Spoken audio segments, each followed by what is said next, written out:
Good morning. Good morning, everybody. Welcome to the Saturday Morning Mastermind. I'm your host today, Samantha Studebaker-Carl. I'm here with my good friends Jason and Kenji and Catherine and Dan. And today we are going to continue our discussion of the book Sacred Contracts by Caroline Myss. Whoop, my virtual background on. You can't see it very well.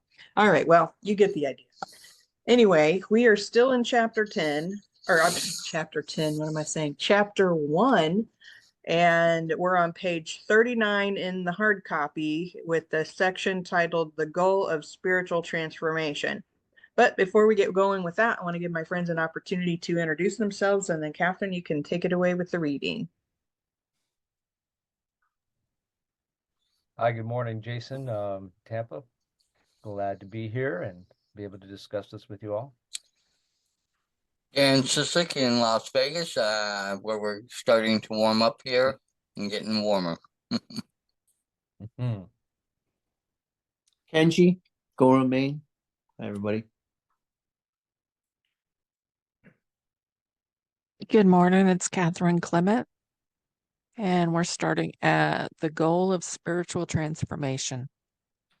Most of us would probably admit that changing our lives for the better, as well as helping other people, is part of the reason we are all on earth in the first place. Without the potential to learn, to grow, or to be a force for good, life would be a pretty stagnant affair. Knowing your sacred contract allows you to see how apparently random events and encounters, whether positive or negative, are actually part of a life script that provides you with countless opportunities for spiritual transformation.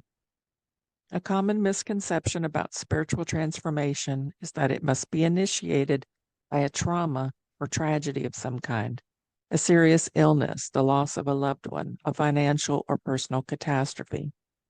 Most of us find it difficult to believe that a major shift in perspective can be motivated merely by the contents of a book or subjects discussed over lunch with friends.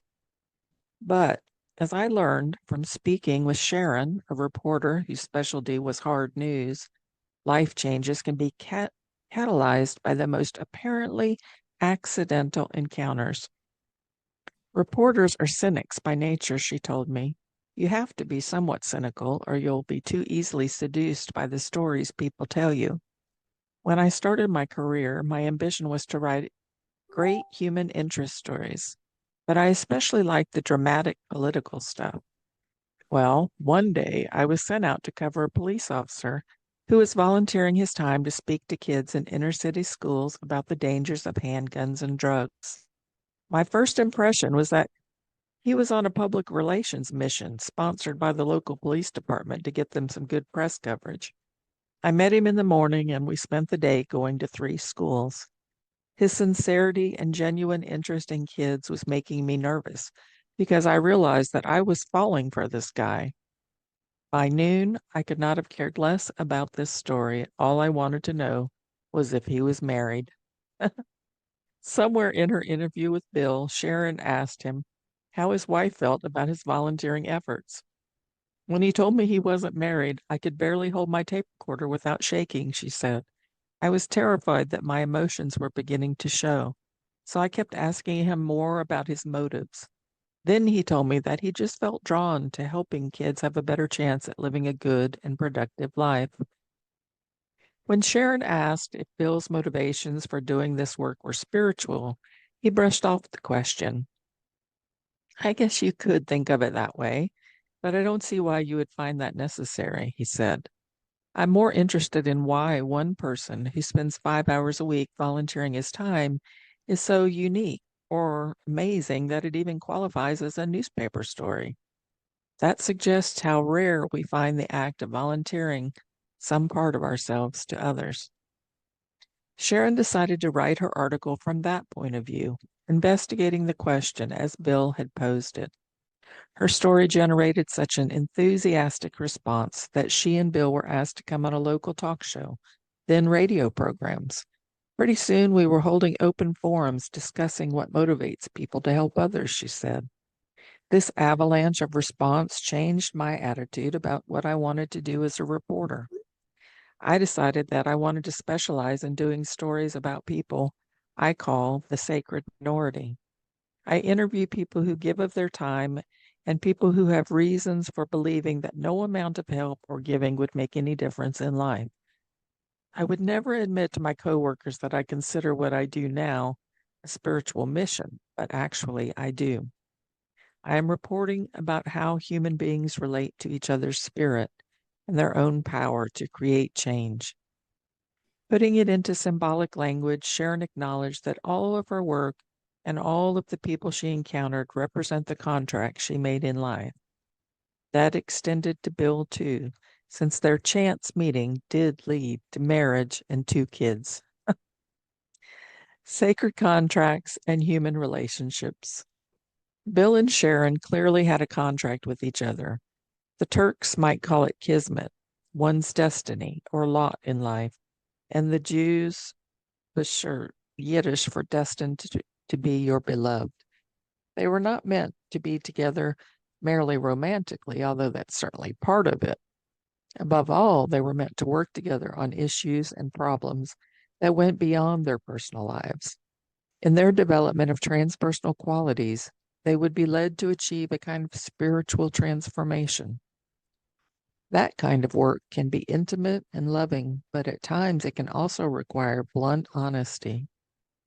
In his lovely book, Anam Cara, a Gaelic phrase meaning soul companion, John O'Donohue talks about the Buddhist tradition of the Kalyana Mitra, or noble friend. Your noble friend, he says, will not accept pretension, but will gently and very firmly confront you with your own blindness. No one can see life totally. As there is a blind spot in the retina of the human eye, there is also in the soul a blind side where you are not able to see. Therefore, you must depend on the one you love to see for you what you cannot see yourself. Because life is complex and there is so much to see about ourselves, the world, and the divine, we have contracts with many people in our lives. Imagine that upon incarnation, each soul splits into countless fragments that move instantly into the exploration of the global soul. You know when you meet people who radiate something that is deeply attractive to you, and you may feel empty when they are gone. The popular term soulmate, applied to one's ideal romantic partner, doesn't begin to capture this truth. In fact, we all have many soulmates who play very different roles in our life. Perhaps noble friend is a better term. These are the people you are not simply destined, but are required to meet. And no matter how many opportunities to meet with them escape you, if you have a contract, you will meet up eventually, perhaps many times, until you complete any unfinished business in the exchange of your souls. A woman named Jill told me that she had dated a man in college with whom she was deeply in love, yet she turned down his marriage proposal because she felt that she had not yet explored life on her own as an adult. She realized that she was sitting, as she said, dead center in the middle of my heart, loving her boyfriend, but also madly in love with her desire to travel and to live her 20s as a free spirit. Either way, I knew I was going to be hurt and filled with regret, so I chose the path that would empower me the most. I knew that had I married then, I would have eventually felt as if I had shut down. The choice I made gave me the potential of opening up, so I truly ended up feeling that I had no choice but to say no to marriage. Although Jill's former love was never far from her thoughts, her memories did not cause her the same degree of sadness she might have experienced had she suppressed her desire to travel. 15 years after they had parted, however, destiny or fate or my contract brought us back together, she recalled. I was home, the phone rang, and it was Andy. He had run into old friends, asked about me, found out that I had never married, and bingo, we began to see each other again. We were obviously meant to be together. We just had to do a few things in between. I cannot prove in the scientific sense of that word that even if you attempt to avoid a meeting that you are contracted to have with someone, it will eventually take place. But we seem to have an ingrained belief in destiny. There's an old story from the East called Appointment in Samara, on which John O'Hara based his famous novel, that tells of a master who sends his slave into the village on an errand. While in the village, the slave encounters the figure of death and is so frightened by it that he runs to the next village, Samara, to hide. On hearing that his slave has disappeared, the master goes to town and confronts Death. "Why did you scare my servant?" he demands. "Actually," Death replies, "I was not trying to scare him. I was only surprised to see him here because I'm scheduled to meet with him tonight in Samara." From a symbolic point of view, as well as from the traditional position of much of Eastern religious thought, no one is in your life by accident. Having said that, however, it is apparent that some people weigh in more dramatically than others. The intimate relationships of your life, such as your family, friends, mates, lovers, close working partners, and even your adversaries, are all part of your agreements to learn certain lessons on earth. But because your contract includes the whole of your life, some other relationships that appear to be either brief or casual cannot be written off as insignificant. I can still recall a brief exchange with a high school English teacher who cornered me after class one day to offer me some advice on both my writing style and my attitude. At the time, I was carrying on a love affair with the theater of the absurd, playwrights including Eugene Ionesco, Samuel Beckett, and Harold Pinter, and my literary contributions to this class reflected my infatuation. Because of my lack of training, as well as a few other missing links in my appreciation of classical English, my work was one step above disaster. My teacher kindly offered me a piece of advice, one sentence long, that reshaped my appreciation for education across the board for the rest of my life. "You know, Carol," she said, "in order to write anything well, even the presentation of absurdity, you have to learn the laws of English like a master, so that you can break them like an artist." As a teen, I had thought that being creative meant absolute freedom to do anything you want. But in that moment, she taught me that real creativity is based on a solid foundation of knowledge and discipline. I must have agreed to meet this wise teacher because she changed my whole understanding of artistic and literary creation. Conversely, you've probably had the experience of trying to make a relationship, quote, happen with another person, but try as you might, the bond never does come to be. There are people you are meant to be with, and there are people who, no matter what you do, will not be a part of your life. Similarly, some people may be trying to bang down the door of your life, but regardless of what they do to please you or to get your attention, you are not open to embracing them.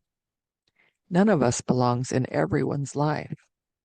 One clue I can offer in helping you determine whether someone belongs in your life is to become sensitive to what I call the animation factor.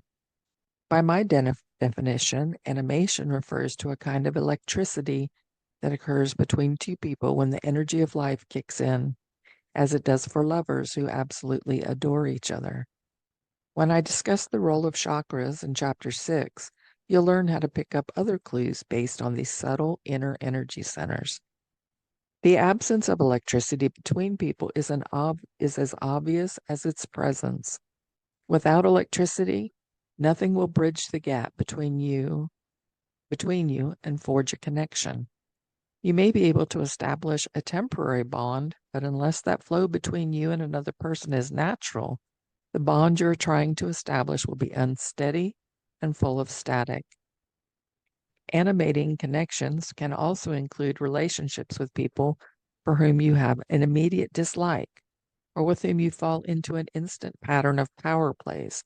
In these cases, you can be sure that you also have something to learn from them, although it may be more challenging than mutual attraction.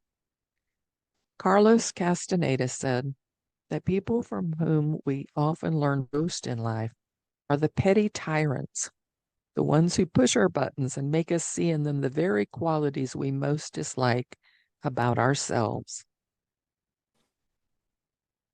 Gurdjieff often played that role with his own disciples, having them spend the entire day digging an enormous hole in the ground, then telling them to fill it in. In terms of your contract, the petty tyrants in your life are as helpful and significant as your most beloved noble friends. You have agreements to work with both because they each have something to teach you about yourself that you cannot learn anywhere else. That's a good place to stop. Thank you, Catherine. Mhm. Thank you for You're reading welcome. all of that. Yes. That's a lot to chew on. I had a number of different thoughts that popped up in there. But the first one with that first section where it was talking about the goal of spiritual transformation, and that and then the second paragraph where it talks about having, there's like a common misconception about spiritual transformation that must be initiated by trauma or tragedy of some kind. That isn't necessarily true. And I think that we're a good example of that for, reading the different books that we have over the years and the transformation that, that we've all experienced in our lives in one way or another. And, I can tell you all kinds of different times when we've been reading this book or that book where I've been like, at the light bulb moment, oh, well, I never thought about things that way. Or, I got to change the way I'm doing things because I see where I'm going wrong, if you will. So I can definitely see a big difference there. And just overall throughout my, the last, how long we've been doing this for 10 years, 11, 12 years, I don't know, however many years. Every so often we'll come, well, just about every book that we've read, I think that there's some thing that clues me into, okay, I can see now this is what I need to do, so. It's All of my noble friends you are. it's interesting how I think I'll agree with you. I think for me, I've picked up something out of every little thing we've gone over, and and it's helped help me grow into where I'm at now. But in the reading that Catherine did, the part about the in my head, it came out across as the fire exchanges with people and stuff, and those type. I actually have one friend. I've mentioned him in the past, and we've been friends for lots of years, but for a time period we didn't, have any connection, and it was weird. I was fine without having that connection. It was like, okay, done, gone, moved on. And then when they, worked their way back into my life, ever since they've been back in my life, it has just been for me a constant struggle to, deal with this person and want to be around this person. And, at first it was like, okay, yeah, we haven't been seeing each other for a number of years or talked or anything. And it was, okay, nice to catch up. But as time went on, I realized that I have definitely outgrown this person. But it's weird. I'm on the side that I'm just don't want much to do anymore with them. And it's like they keep bombarding me, and it's like this crazy need to want to be there. And I don't know, I don't know if you guys are hearing me or not. Oh, you look frozen there for a moment, Samantha. So maybe it was because you were. So I thought maybe I froze up. Sorry, but it's just interesting how that little bit that Catherine read made me realize that it's like, oh, okay, I'm at this stage. It's like, I'm done over my time. I'm ready to move on and go on, and this person keeps trying to claw their way back in, and I just because it's so draining and it's crazy, and I'm like, why does this have to be because I guess what I'm asking is, why is this now part of my contract? I want to avoid this contract. I want to get out of this particular contract. I want to move on and get away. But That's why it's there, but but right?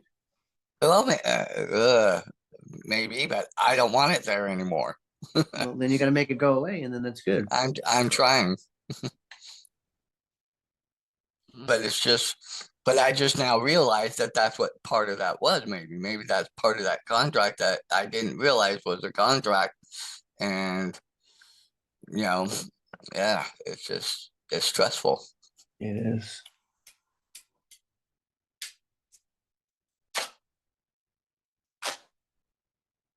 I had a drug addict living outside of my house one time in Sacramento. I couldn't tell him to go away because I was too afraid. Or every time I told him to go away, he'd come up with some excuse or something. I don't know.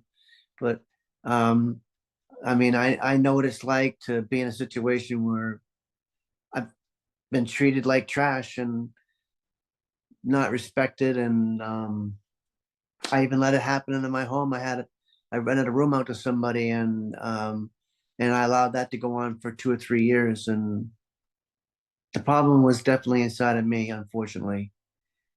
And I would get so upset and so angry about the situation because they really were taking advantage of me. But I also wasn't able to step up. I mean, I wanted to step up, but I don't know. I couldn't. Wanted to get back in the old days, we'd just get our shotgun out. We'd be telling them move along, but we can't do that anymore. So we got to use words.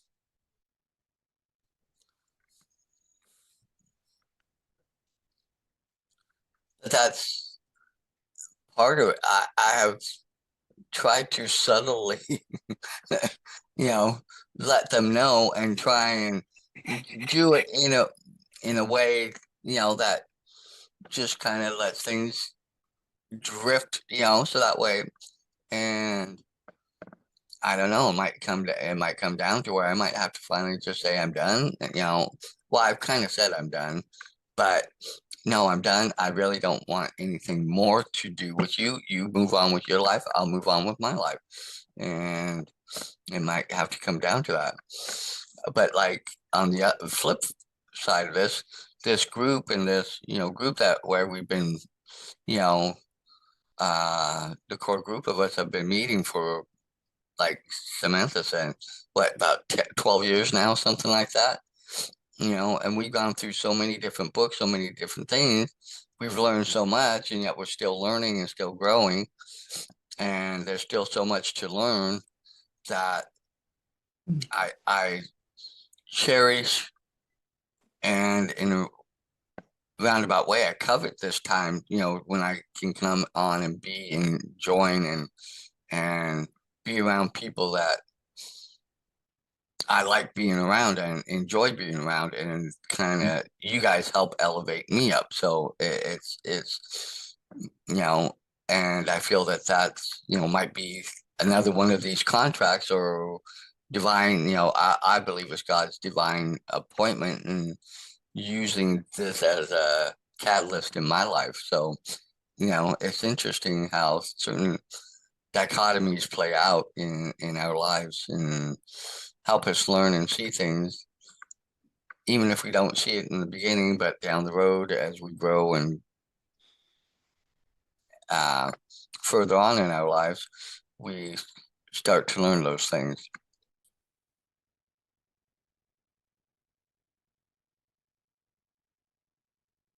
Yeah, I don't know what else it would be for all of us to end up together for all this time. I mean, there's got to be some kind of spiritual contract there of some sort, because I mean, how else would we have come together like this? I don't know. It's interesting. You 'Cause guys are I'm all in not charge. You're all in charge of a gulag somewhere. Okay. a what? A gulag somewhere, like way back in, like a prison. You guys, but way back in alien times. We didn't look like we do now. We were like kind of different. Right, right. I'm sure we looked all different. on the other side. That will be amazing. That would be amazing.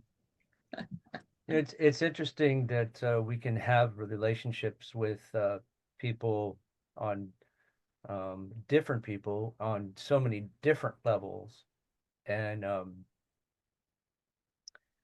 that it really does reveal, each one reveals a kind of a different surface um, of ourselves, like a cut of a diamond that is multifaceted, and um, and that each surface is facing a different a different um, perception of what's important to us. So we can have those relationships where we're seemingly fulfilling something that is maybe a deep need that within ourselves, and we can't, and for some reason sometimes we don't even understand what that is that's being fulfilled through that relationship. And so we can find ourselves at times saying, all right, I'm just over this, I can't deal with this, and then at other times being drawn right back to it, and not exactly knowing why. It'd be cool to meet like Key West, Florida, have a couple pina coladas on a beach together. That'd be kind of cool. I actually think that it wouldn't matter where we're at. I think it would True. just, once we get somewhere where we all can converge together, I think the place wouldn't matter. I think it would be the finally interacting in that space and getting to see each other in, up close and personal like that. I think it would, add to our experience, but at the same time, it might also take away from it. And even, I hate to say this, it might even change the dynamic then too, down the road. Don't really know until, it would be nice to have that to happen where we could all, converge in, one spot, but it might have to be We all somewhere. get in one room and we're like, nope, not doing it. Can't stand each other. We're all a big I fight. thought I liked you, but never mind. You son of a bitch. No, but That'd be I hilarious. liked what we had. Why'd we have to ruin it? No. For 12 goddamn years we got along. yeah, but Not me. I'm only a year old. I'm a puppy. But We all that's meet in the same room and we get on our computers, and then Sit in the same room on a computer. Oh, it made me laugh. That's pretty funny. that is, but that's happened. I've met people, over phone or this or that, and then when I've met them in person, and it's like, oh my God, had I known, that type of thing. But that also goes into I think some of what she says, the contracts, as the way I think she's putting it out there, sometimes maybe they're meant to be executed in certain ways too, for it to get the full effect. So if you kind of do something out of that realm of the contract, maybe it might, I don't want to necessarily make it null and void, but maybe it doesn't bring the full dynamic or the experience that that's what the contract was set up for, in that sense too. So it's interesting, some of these thoughts, and how, because I haven't really put a lot of thought into those type of things, but you know, sometimes when we come across some of these books, and it's like brings it back to my forefront, and like, I wonder what the underlying thing about all this is, you know, and because a lot of times I don't put a lot of emphasis on that at the time until later on. I go back and I look and replay or relook at certain situations and go, oh, I wonder if that was what was being meant, that I was supposed to get out of that or whatever. And other times I just kind of go along and go with the flow. So it makes me think on some of this of how and the meaning behind it, and what am I supposed to get out of it, and what's the other side supposed to get out of it, and are we getting out of it what we're supposed to? I wonder how Cheryl's doing. And I haven't heard from, I think I heard from Jane earlier this week, but I should reach out to her. Talk to some of the folks we haven't had on here in a little while. Thinking about them. That's one of the things that's kind of, it's kind of difficult that, you make friendships with people that, touch your life in a meaningful way, and then you have to be okay with suddenly them not being in your life anymore as well. And then there's others where you're touched, and then you're like, okay, time to move on, and then you no, they're kind of like always there too. So it's kind of both sides of it. I found it well, with this author, I'm finding it kind of difficult to keep to understand the through line, the thread that they're, because they keep switching over to a different a different person, a different story, or a different thing that happened, and it's like this book is it's kind of difficult for me to follow, because it's not as I guess I've become so used to textbooks that stay right on focus with the intent of the book and what they're teaching you, whereas this is a little bit more of a narrative that is pulling in different name dropping a lot of, we're going to historical figures, and then we're going to personal events in their lives, and then So you don't like that, or? Well, it's I don't want to say I dislike it as much as it's a little bit more difficult to follow that I get you. through line as to what's the point they're trying to make. Though it seems like every element is making a different point. Right. So, and that's okay. It's just getting kind of trying to get used to the way that this author is writing. They're obviously a very well studied writer, and they're talking quite a bit about their own lives, as well as throwing dropping these names about that show that they are well studied and Yes. and all that. But it's is that a female author? I'm not sure. I get I think Yes. so, because she's talking about the guy she was interested in. Yeah, Caroline Myss. Yeah, you gotta learn the language and master it so that you can break it and pick the pieces up, so that, like art, kind of like what she was saying, and then put it. Yeah. So she's a word crafter, master. And now she's trying to incorporate that, like, rather than be that little timeline that you want, she's kind of like bringing all that other stuff in.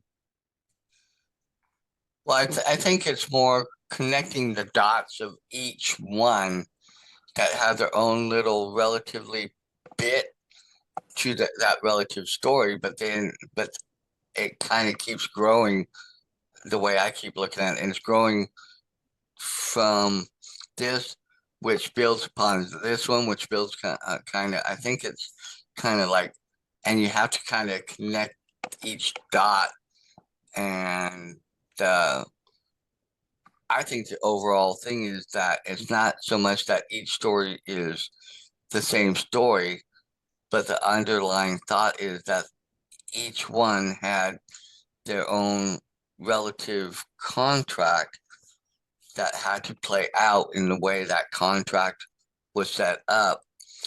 And so therefore that's where those differences are. And she's trying to highlight those differences to showing the vastness in the different ways and how contracts, I think, come about, because everybody's different and unique, and we all have our own ways of how we interact and work. And so therefore I think she's trying her best to incorporate all that within the different aspects of the different people that she's highlighting as she goes through. I get the impression that she wrote this book after she's been doing this for a long time, and she's trying to recount how she came to these conclusions, but then she's also teaching what she knows in the same way with her stories and whatnot. So it's yeah, I feel like she kind of is going along this line where she's telling her story of how this came about for her, but then she'll touch on a topic and then she'll be like, "Oh, but I got to tell you all this about that." Does that make sense? Kind of a, I don't know, it's kind of like what we all do. We all kind of tell stories about our previous whatever happened in our lives, but then we know this thing for sure now after all this experience. And so we're like, this is how it is. I don't know. She doesn't seem like she's like, that kind of attitude. She seems just more of a, I do see what you're saying though, Jason, where it kind of seems like she's going in one direction and then she kind of dials into another direction for a minute.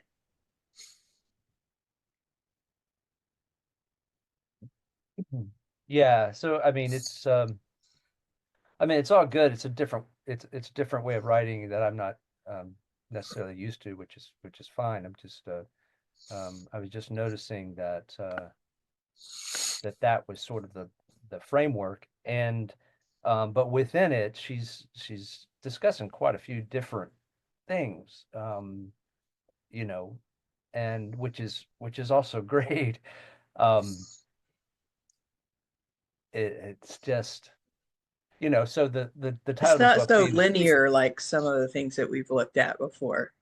yeah, it doesn't exactly flow um so well that anyway, I'm not trying to complain, but it is a little bit back and forth, and so it's going back. It's just there's a lot to unpack with just the small bit that was read. So many things were touched on, that whether or not it you know requires a huge dramatic thing to happen, like you were talking about, Samantha, in order for a transformational shift to um, in someone's life, or a shift in perspective, and whether or not it's it's good to be cynical when addressing, someone, um, which she's talking about interviewing people and having to be being good that she was cynical so she wouldn't be taken in by people's stories, uh, which which was intriguing to me as well. Um, and we're talking about relationships here quite a bit, um, but is that the sacred contract that we have, and how many sacred contracts might we have? And then the it seems to be like there's elements of human relationships as well as this idea of destiny and spirituality. Gosh, there's just so much to impact or to unpack. Um, and from what Dan was saying is, with his relationship he was speaking about, the idea that came up to me, had relationships like that as well, and I'm sure other people maybe had the No. opposite side of it with me, is that you know, we must be getting Oh, something have you ever been on the other side? out of it. You've never, We no, must none of be us have getting ever something been that out of that person. relationship in order to be Sorry. continually pulled back into it. And whether it's the feeling of, you know, well, we thought we could be of some help to them, and then, well, we haven't much help, or we've been help to them, but now we don't want to leave the relationship in a bad way, because then that would sort of taint the whole relationship, and then we'd leave with, you know, we'd feel bad, and so it's like the shift of the reasoning and trying to understand really for sure whether or not it's the purpose of that, if it was part of a sacred contract type of a thing where we were destined to meet and have that experience. Are we learning the right things from it? Are we supposed to come away with a good feeling about it, or are we supposed to come away learning how to deal with living with a bad feeling about it? I don't know, but it brings us so many questions. So Yeah, what I think is curious also is that unless you are trying to be aware of these different, you know, so-called contracts that we might have with other people in order to learn something, if you're aware of that, that's one thing, you know. If you're not aware of it, how does that serve you as well? I mean, because it seems to me like it's like before I even thought about the idea that other people might be reflecting back to me what I need to work on within myself. Before, it was just, you know, I would come into contact with somebody that just rubbed me the wrong way, and there would just be all of this tension and upset, or not even upset, but it'd be tension and frustration and annoyance more than anything else that I would experience during that time. And I never felt like I learned anything from it then. I mean, you know, if I look back on it now, I could be like, oh, well, you know, if I would recognize this or I recognize that, then that relationship would have been a lot smoother, but I didn't. And not for a long time. It was like, you know, even with Chris and I, for all the years that there was so much struggle. And if I'd just been looking at things from a different perspective, like this soul contract perspective, things may have been different, you know. I guess later in life, you know, like now I can look back on those things and realize, okay, well, I experienced this because then I learned that, even though I didn't learn it at the time. It was like much, much later. You know, I don't Right. know. But what about the people who never figure that out, who never look at life that way? They're just, you know, going through life and relationships without any kind of, what's the word I'm looking for? Like inner growth introspect. dialogue, Right. maybe, you know, where we're not even Oblivious. thinking about, yeah, like where you're just kind of oblivious to everything, and you're just going through life, having your struggles, having your experiences, and To be like, just I have no idea why my life is so terrible. You're like, right. Well, and it's not always just people that have, you know, terrible experiences. I mean, we know we all struggle with all the range of emotions. So True. if you're not looking at those emotions with any other No. thought process, how then what does that mean? I'm curious. Does that mean we're just here to have this experience? We don't really get to know anything about it, just is. And then when we pass to the other side, that's when we all of a sudden know and something changes in our spirit side. I don't know. I'm curious. Yeah, you brought it. Well, you and Jason both brought up some points, because it's, you know, as I'm looking at this and like this one friendship and stuff, it just boggles my mind, because I, like Jason said, I'm trying to do it in the most subtle and easiest way to just kind of move on, and, you know, kind of, because the last time we lost contact, it was through circumstances on their side. And I was, I didn't go back and try and, I was just like, okay, moved on. And I never went looking to, they ended up finding me. So, but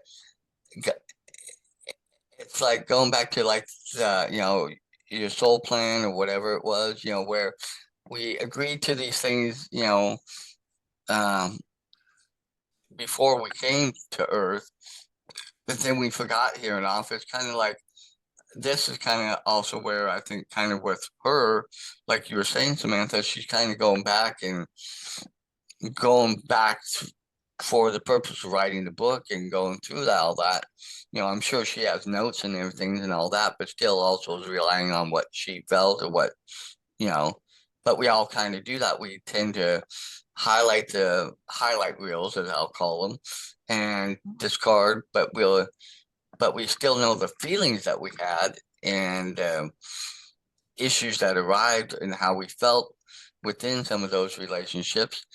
And it's, but time also has a way of creating rose-colored glasses too. We look back and go, oh, well, I learned this and I learned that, but oh, it wasn't quite so bad or quite this or quite that, Right. or things like that.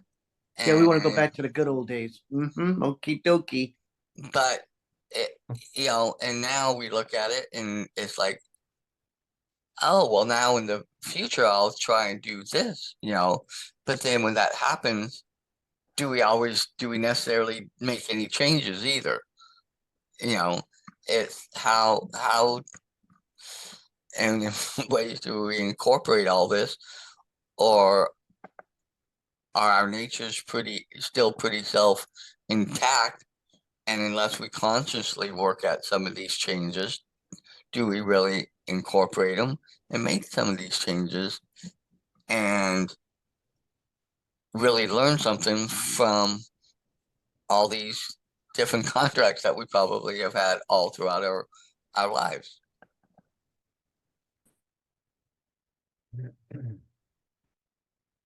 Yeah, is it a series of random events, or are these predetermined dots that we are connecting somehow unknown, unbeknownst to ourselves? Predetermined. And we're all given a starting point, and but that's one of those age-old questions: is our destiny written? Is it is it a predetermined destiny, or is it a destiny of our own making? I'll throw in this little comment that Catherine put in the comment, because she has to take off and go take care of some other stuff. It says, one of the things she brought up that I would love to hear your thoughts on is, why do people help others? Something to ponder this week. And then she said, I have to go. Have a great week, everyone. Love y'all. But that is and that goes back to, I think, a little bit to what you were saying, Jason. I personally think it's a little bit of both. I think we have the free will and and we make decisions based on where we're at and at the time and what's going on and how we're feeling or what might be, or what outside forces might be, like family, work, this, that, the other thing. But I also believe that there are some things that I believe God allows to happen and come into my life that are to help shape me and mold me and grow me more to for my beliefs, more like what God's intent for me to be is, and to helping others. I think that's sometimes an inherent thing within people. Some people have that natural desire and want and ability to, they just have that sense to want to help others. Others, they learn it or they grow it and do it because maybe maybe they did it one time and they thought, oh, I like this feeling or something. And others, they're not, they don't really go out of their way. I think that's just something. I think that comes from inside of us, and I don't know exactly where or why or how it comes about. I just, for me, when I can, I like to help people, but I don't always help people. It kind of depends on where I am in my life at the time things are going on, and if I can help. Yeah, for sure.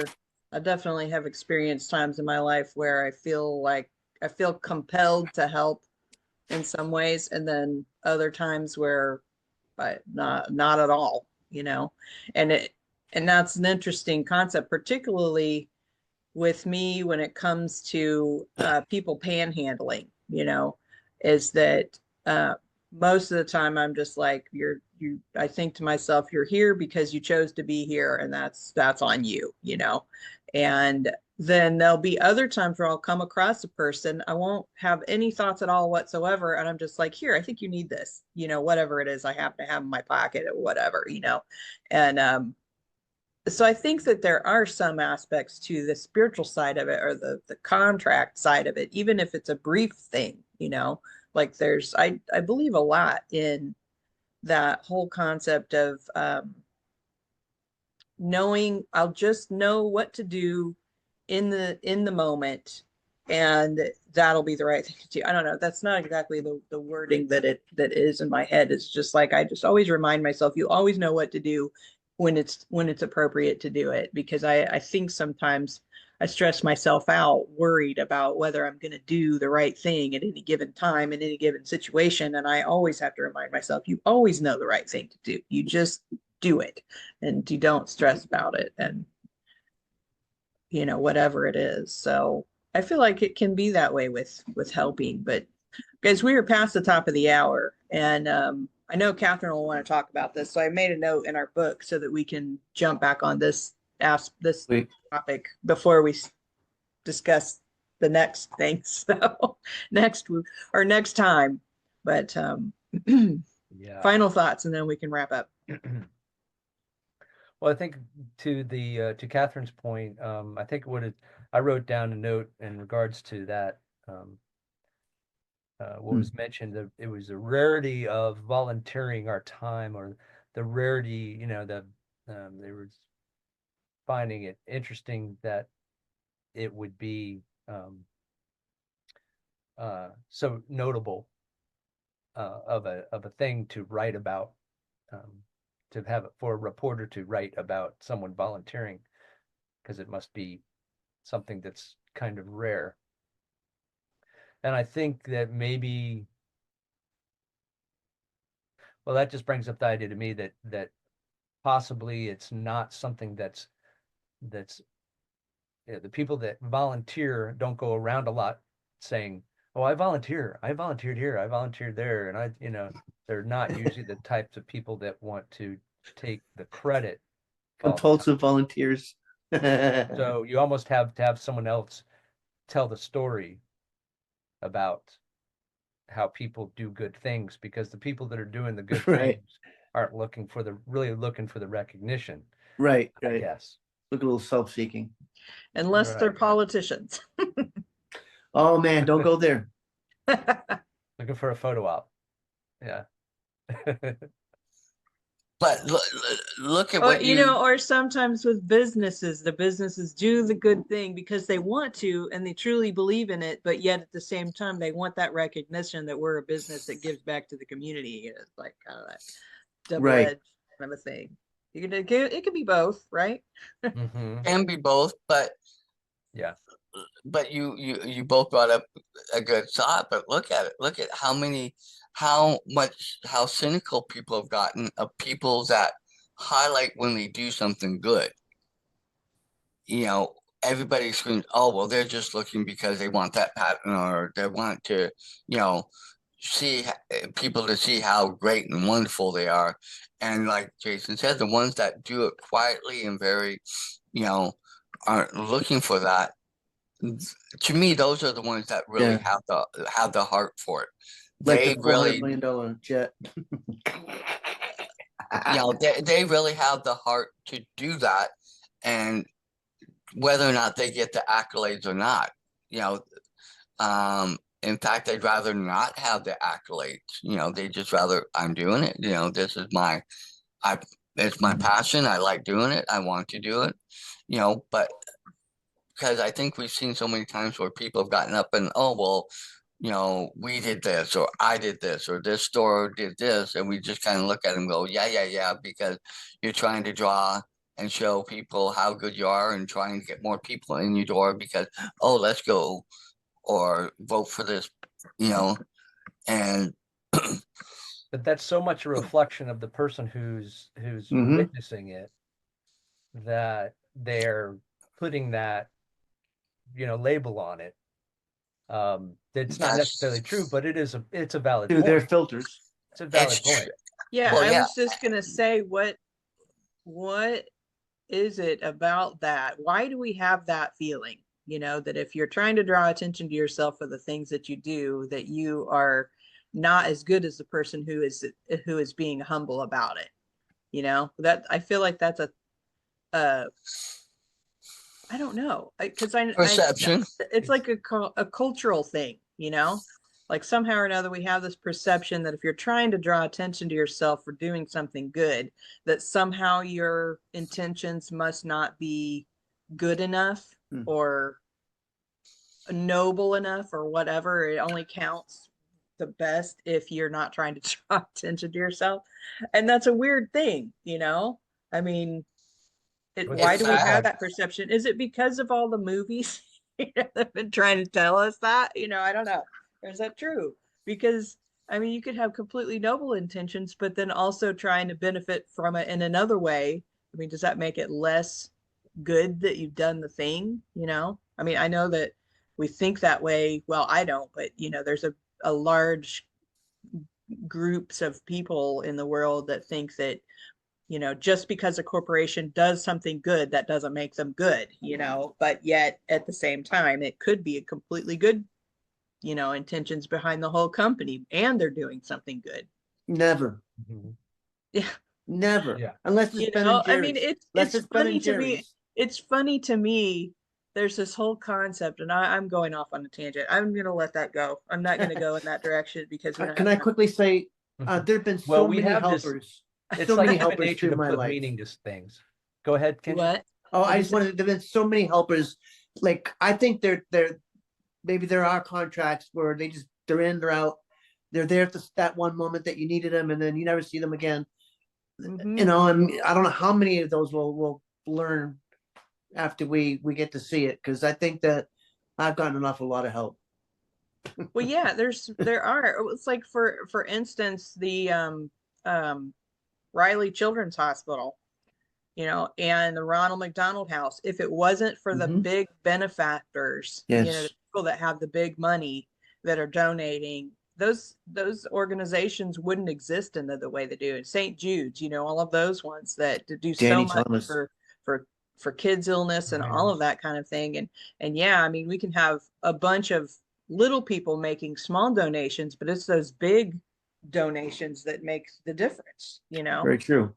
even if those people who are behind the big donation are trying to get recognition for one reason or another, even still they've done it, and it's made a huge difference in many people's lives. So Right. like one of my grandson may not be here if it wasn't for the Children's Hospital in Savannah and the Ronald McDonald House that was available for my daughter during that time. So there's some contradictions in there in the way that we feel about everything. So Yeah. But it does remind me about how many times that I want to do something good for someone, or want to do, not for anyone particular, but just you get this feeling like you want to do something. You see like, hey, I could fulfill this. Mhm. This is missing, and I could Yes. donate this or whatever. And then you do get the thought.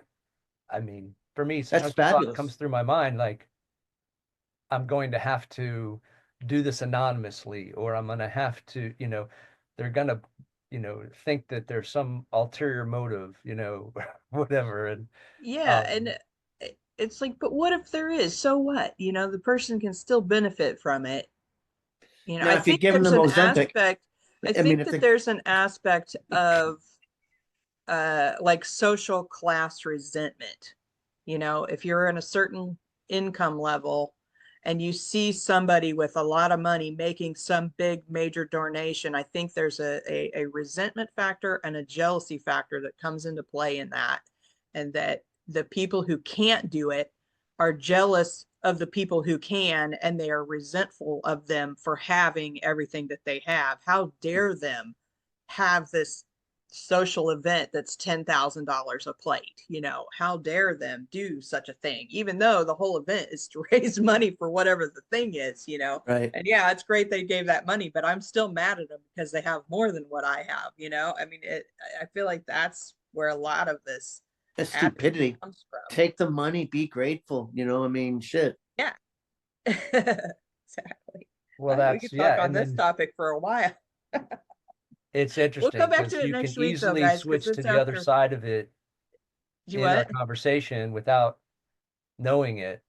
I'll just leave it as I think it feels good to do good things. So that's, for me, that's that's the main thing. Right. And if I can lead by example, Mhm. I hope that's what people see is like, oh, this is something they can do too. Because I'm Mhm. certainly not paying $10,000 for a plate somewhere, but I'll do something Not from to, McDonald's. I Not, could, not for anything for that matter, but yeah, I mean, I get but it's something it's small. I Little mean, I tiny could, piece of prime rib. It's like this big. I yeah. mean, Well, it's interesting because, depending on what your income level is, you have more or less disposable income. And if you are in that position where $10,000 a plate is like, for us, maybe $25, and it feels right. the same to them as it does when we're like, oh yeah, I can let go of $25. That's not an end of the world thing. I yeah, I don't know what that would feel like. I'd love to be at that level where I can just throw $10,000 at Sure. whatever, yeah. community benefit thing that I could possibly do. I mean, that would feel amazing. And I imagine it feels amazing for people who are there.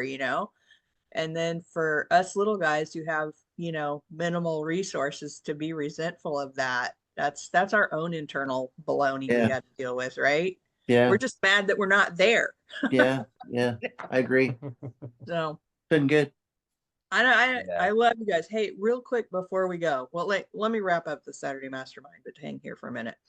All right, guys, for anybody who's watching this, if you found this helpful or you want to join in on the conversation, leave us a comment below the video, subscribe to the channel, like this video, and if you want to join us, you can find us at on Facebook. Just look for Mindset Mastery Collective, and there'll be a link below the video where you can get our Facebook group. So with that, have a great day, awesome, amazing week, and we'll see you next time on the Saturday Morning Mastermind. Bye. Where's my record button? Where is it? I don't see it. Oh Oh, no. okay, here we go.